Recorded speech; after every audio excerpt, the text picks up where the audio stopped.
In my entire life, I always choked at the last minute, didn't do a little thing that caused me to lose.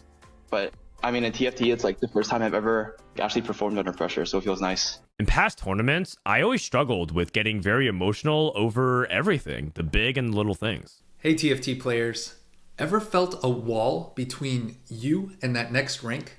Whether you're climbing to Diamond, Master, GM, Challenger, or hunting for those elusive big tournament wins, we've all felt that pressure. But today, we're smashing that wall. I'm learning TFT, a Challenger player who made day 4 of the Noxus Cup in my first competitive TFT tournament and finished in the top 32. Learning TFT, one of these new players in the scene who ultimately is making a splash in this second weekend. But there's more to me. I'm a dad, entrepreneur, and an executive coach who's helped startup leaders through extreme challenges, from near bankruptcy to running $1 billion company. Having read over 1,000 books, I've discovered game-changing lessons on handling pressure. And guess what? I've been in your shoes. I've choked under pressure, but I've cracked the code. Join me as I reveal 10 proven strategies to channel that pressure and unleash your inner beast. Ready to rank up? Let's go. The brain under pressure. We're gonna jump right into the 10 lessons, but before we do that, we're gonna first understand how the brain works under pressure. To do that, we're gonna use the 3-part hand model of the brain. First, we have our reptilian part, the brainstem. Then we have the emotional part, the limbic system. And then we have the rational part, the prefrontal cortex. When we're calm and operating optimally, they're working in harmony. Our lid is closed. But when we're under high pressure situations, we flip our lid. The emotional center of the brain starts driving and the rational center of the brain gets disconnected and is no longer functioning optimally. This is what Frodan was referring to when in big tournament settings, he would get very emotional and it would impact his decision making on both the big and the little things. If you've ever watched the Pixar movie Inside Out, you'll know that when Joy leaves the driver's seat, when she's flipped the lid, anger starts driving, sadness starts driving, fear starts driving, and that's when you're no longer operating at an optimal level. There's actually research that backs this called the Yerkes-Dodson curve. And it goes like this. It's a curve that measures your anxiety versus your performance. When you're at low anxiety, you also have low performance because you don't really care about what you're doing. But also when you get too high of an anxiety level, your performance starts to falter because you're flipping your lid. So the optimal level is you get just enough anxiety that you could perform at your optimal level. And that's exactly what we're going to talk about in these 10 lessons. Strategy number 1. Mindfulness. Mindfulness improves emotion regulation and performance. Research shows that a regular mindfulness practice produces a 50% reduction in emotional reactivity and a 20% improvement in focused attention. Mindfulness improves working memory capacity and performance so that you can ensure that your lid is closed and it decreases your odds of flipping your lid when it really counts. That's why legendary NBA coach Phil Jackson, who won 11 championships, introduced meditation and mindfulness to Michael Jordan, Kobe Bryant, and Shaquille O'Neal. One of my favorite examples of mindfulness in the heat of battle is actually from the movie Star Wars: The Phantom Menace, where Qui-Gon Jinn, the Jedi Master, was fighting Darth Maul, and he paused in the middle of battle to meditate.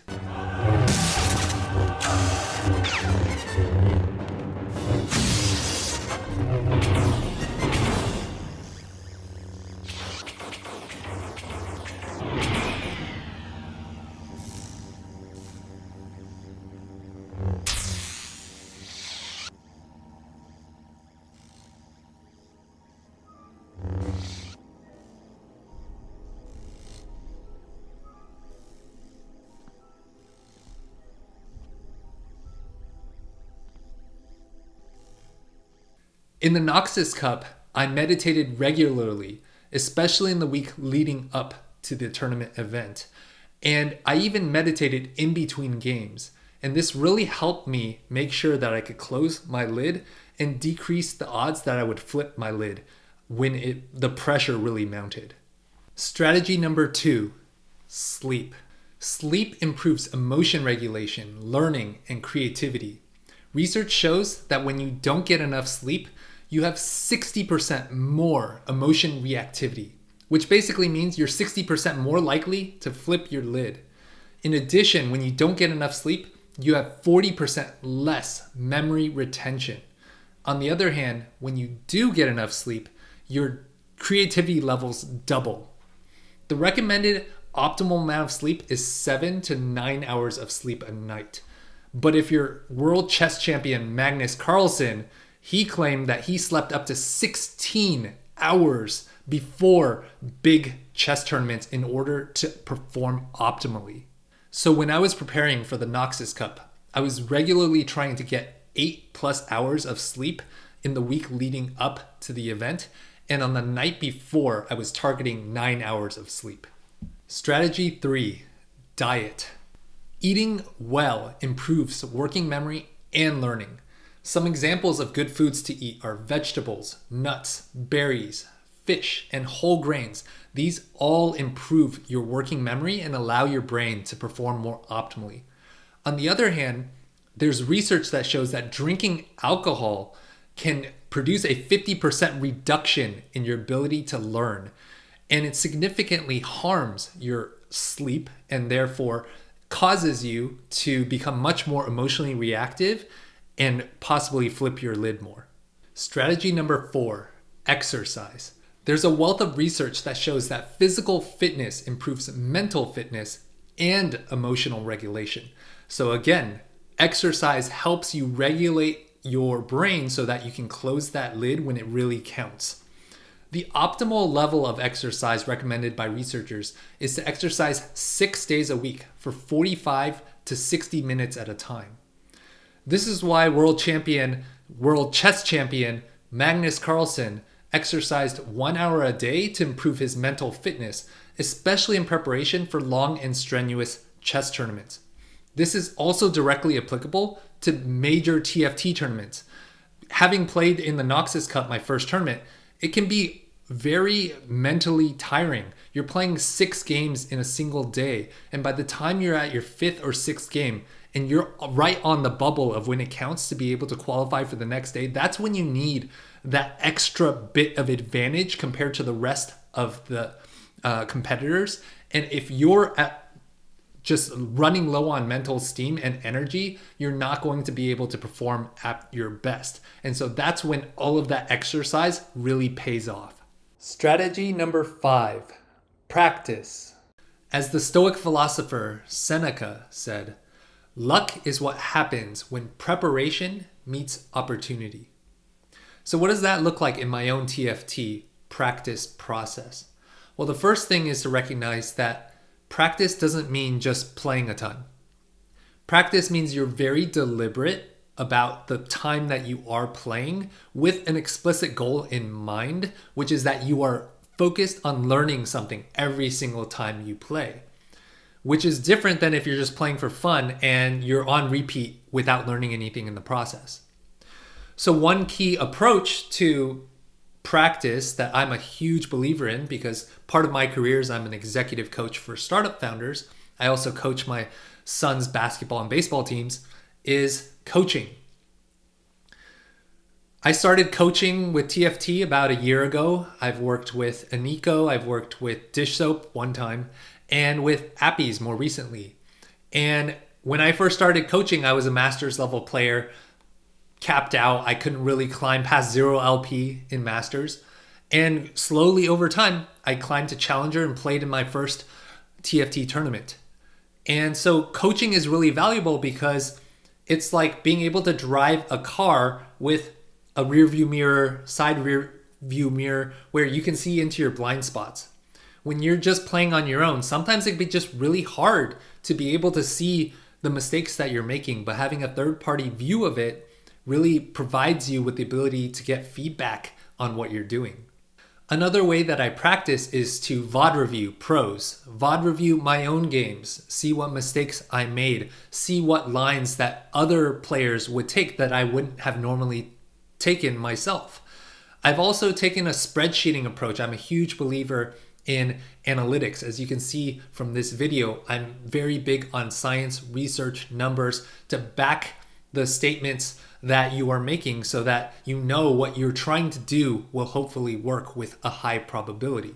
So I've taken a spreadsheeting approach to distill down all of the analytics on a lot of these third-party sites where it can be very difficult to know what is the signal and what is the noise, what is the data that you should really be focused on, to ask a core set of questions and then be able to package that data in a way that I can very easily know what's important, what's the most important signal that I should isolate and focus on amongst all of this sea of data.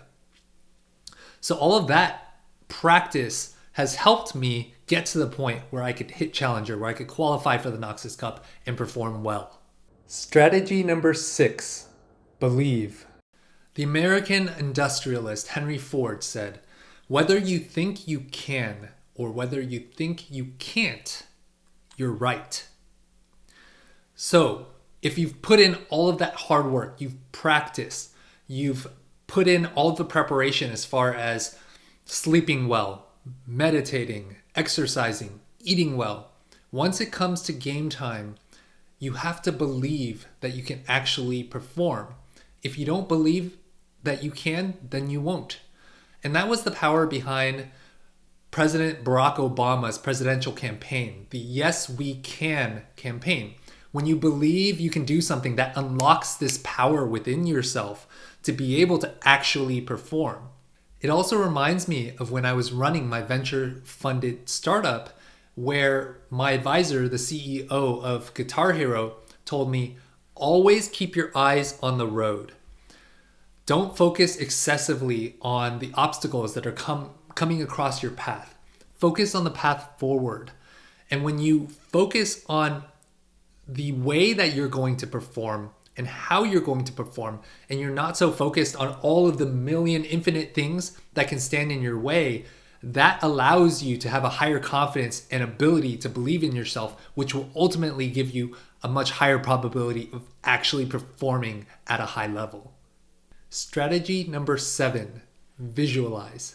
The author James Allen said, "Dreams are the seedlings of realities." So to illustrate this power of visualization, I'd like to invite you to do an experiment with me.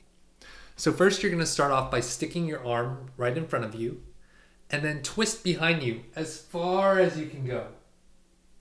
And mark out an object or a place on the wall, how far you went. Now, close your eyes and visualize yourself twisting again, but this time going much farther. In fact, visualize yourself twisting all the way around your body in a 360 rotation. Okay, now open your eyes again, stick your arm out, and then actually twist. Go as far as you can go. All the way to manifest the visualization that you just did. And mark out how far you got. So if you're like most people who do this exercise, the second rotation after you visualized, you will have likely gotten much farther than you did the first time around. So another study that illustrates this point was that there was some research done with basketball free throws. So there were 3 groups. All 3 groups went into the gym and shot free throws on the first day of this experiment. And in the first group, over the course of the next month, they did not practice at all. That was the control group. In the second group, over the course of the next month, they went into the gym every day and practiced shooting free throws 30 minutes a day.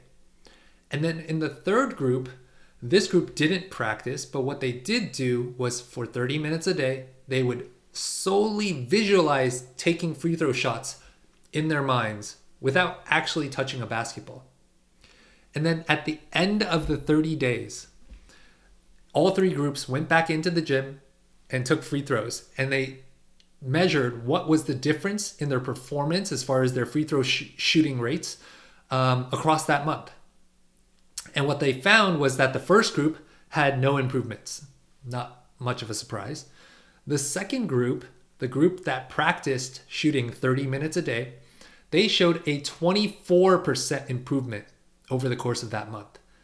And what was really surprising was that for the third group, who solely visualized shooting the basketball without taking any shots over the course of that month, that group improved by 23%. So they basically performed about the same as the group that practiced every day. And so that really shows the power of visualization compared to actually physically doing something. When you mentally visualize and play that out in your brain over and over again, that can be just as powerful as physically manifesting the thing itself in the real world. There are many famous athletes that practice visualization, one of whom is Olympic swimmer Michael Phelps. He emphasized the importance of visualizing what you want the outcome to be, as well as anything that could possibly happen that could throw you off your game. So he would visualize all kinds of scenarios in his mind, and he would make it very visceral so that whatever happened in the pool, he would be ready for when it occurred.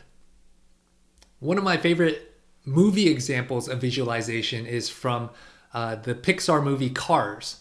Lightning McQueen, before each race, he would say, "Faster than fast, quicker than quick, I am lightning. Speed, I am speed." And he would visualize himself zooming through the racetrack, getting ahead of all of his competitors.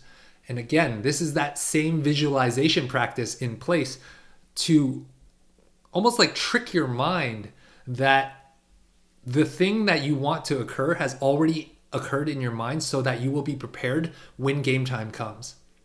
And so for me, when I entered into the Noxus Cup, before each game, I would visualize and I would imagine myself going through the same mental exercise of, okay, these are the opening lines that I've practiced. This is the thought process that I'm going to take when 2-1 rolls around, when the augment choices come up. I practiced visualizing maintaining my cool. I knew my nerves would be working up, especially in the first game or two of the day. And I would visualize myself taking a deep breath and calming down. And doing that visualization practice actually did help me perform at a much higher level than I otherwise would have. Strategy number 8, let go. The famed investor Warren Buffett said, "You don't want to expect perfection in yourself. You want to strive to do your best. It's too demanding to expect perfection in yourself." So what he means here is that mistakes will happen. Even the best players in the world will make mistakes. But how you perform in pressure situations depends less on whether you make mistakes and more on how you react after those mistakes occur. So the key here is be present. Accept what has happened in the past.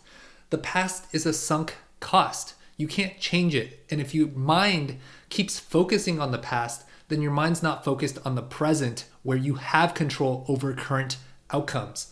And that's where a lot of people can really go off the rails when they make a mistake. An example of that was for me in the Noxus Cup. On day 1, I had some pretty high nerves going in because this was my first TFT tournament ever. And I got 8th place in the first game of the day. And I could have really easily gone off the rails. And that's where all of my preparation came in. All of the stuff that we've been talking about in this video. Making sure that you're sleeping well, eating well, exercising well, all of these things. But if in the moment you're not able to let go of the mistakes that you've made, that it's okay that you made those mistakes, that you can forgive yourself and let the past go. If you can't do that, then your future's already done. Because you're going to be stuck in the past thinking about all the things that you could have gone better while more and more information is coming your way, moving at extremely high speeds, and you're just going to keep failing after that. So a big part of letting go is when you've made those mistakes and when you're more likely to flip your lid in these pressure situations, letting go means it's okay, being able to calm yourself down, taking a deep breath, recentering yourself, calming down so that you can then put yourself back into a situation where, hey, let's start from scratch. Forget the first game ever occurred and put yourself back into the driver's seat where you can actually perform at your optimal level. Strategy number 9, rest. Research shows that the optimal focus cycle is 90 minutes. That means anything longer than 90 minutes and your mind starts to break down. It just can't focus for much longer than that. And so if you're in the middle of a grind session or a tournament and you're going for hours on end without taking a break, you can't expect yourself to be performing optimally. So ideally, you can take breaks and rest, whether that's moving your body, closing your eyes, meditating. These are all ways that you can help your brain reset.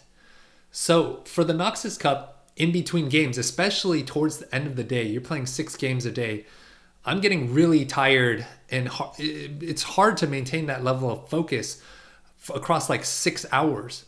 And so at the end of the day, between games, I was doing jumping jacks like this. I was stretching. I was meditating in between games. Anything to help break up the monotony and allow my mind and body to have a little bit of a break. Those ways helped me release that tension in my body and then also reset my mind so that it could go back into a new focus cycle. Strategy number 10, have fun. Legendary basketball coach John Wooden, who won 10 NCAA championships, including 7 in a row, said, "You are in the presence of a true competitor when you observe that he or she is indeed getting the most joy out of the most difficult circumstances. The real competitors love a tough situation. That's when they focus better and function better." The philosopher Leo Tolstoy said, "A truly wise man is always joyful. The best way to live joyfully is to believe that life was given for joy. When joy disappears, look for your mistake." So remember, at the end of the day, life is about enjoying yourself. We're all here for a very short period of time. What's the point in winning championships and making a ton of money if you don't enjoy the life that you're living? As an example, between weeks 1 and week 2 of the Noxus Cup, I really started to feel the pressure building up for myself. I was getting snappy with my kids. I didn't feel like I had enough time to prepare, given all the work and family obligations I had. We were also house hunting during that period and putting down offers on new houses. And my son reminded me, and I still remember this very strongly. He said, "Have fun, Daddy. We'll love you no matter how you do in the tournament." And that was really key for me. Many of us are taught that if we don't perform, if we don't get straight A's, if we don't ace this test or get into this college, that we're not going to be worthy of love from those that we truly care about. But if you can remember that your worth is not determined by your performance, then that allows you to have a lot more freedom to enjoy life, to enjoy the play, which lets you relax, which lets you close that lid so that you can perform at a higher level. And I think honestly mental matters, right? It's a lot of the times these players that maybe grind really hard can find themselves burning out a little bit, and we've seen that taking a break and kind of finding why you enjoy the game and what's fun about it, that you come back, you're in a healthier mindset and you just perform better. My story, applying the 10 lessons. I had gone into day 3 starting strong with a 4th and a 1st with the Mordekaiser 3. Here it is, lucky shot. Oh, we have a top 4. No, it's lucky shot. Oh, look, he got it. He got it. It is Mordekaiser 3, folks. This is a 3-star 4 cost. Most of the time, this means that they're probably going to win that lobby. But then I went 7th, 5th, and 8th.